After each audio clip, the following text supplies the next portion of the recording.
Okay guys, I'm super stressed out kasi I've been looking for my um, external hard drive for a couple of days and I couldn't find it. And nandun lahat ng aking mga files. So work and I couldn't find it. And it's giving me a whole lot of stress. But anyway, dumating na yung ating mga parcel. Before we open the parcel, I'm gonna show you something that I bought kanina pag-uwi. This is obviously wipes. So I have 10 pieces of wipes and you wouldn't believe how much ko lang ito nabili. For only 35 pesos. Okay? So 35 pesos ko lang siya nabili doon sa bagong store sa may Star Mall. Oh, doon sa, yan, sa may Star Mall. And a lot of chocolate actually.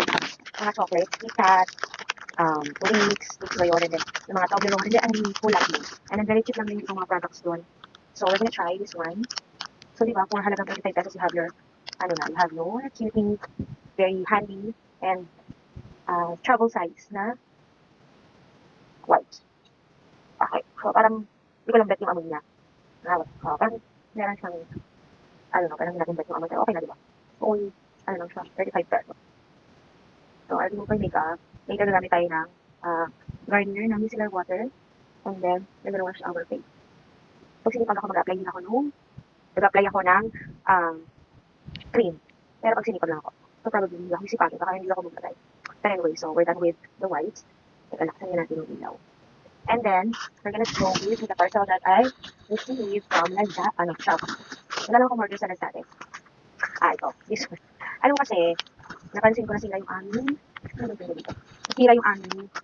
um, nasira yung aming water dispenser.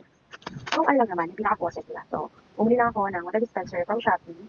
So, this cost me around 70 pesos or 60 pesos, parang ganyan. Ito, dalawa siya. Isang hot and water, nasira kasi yung hot namin. So, I have to bought it. Sana mag-work. And then, another one, which I'm super excited about, is this. Kasi nga, kung napansin nyo, nag-post ako or nag-update ako about my new habit. Kasi I'm trying to make a new habit wherein mag-jog ako for 3 times a day. 3 times a week. No, at least 3 times a week. So, ayan, I bought myself. Kahapon bumili din ako pala ng parang leggings yun. Ito naman, oh my, okay. Okay. So, this is the short.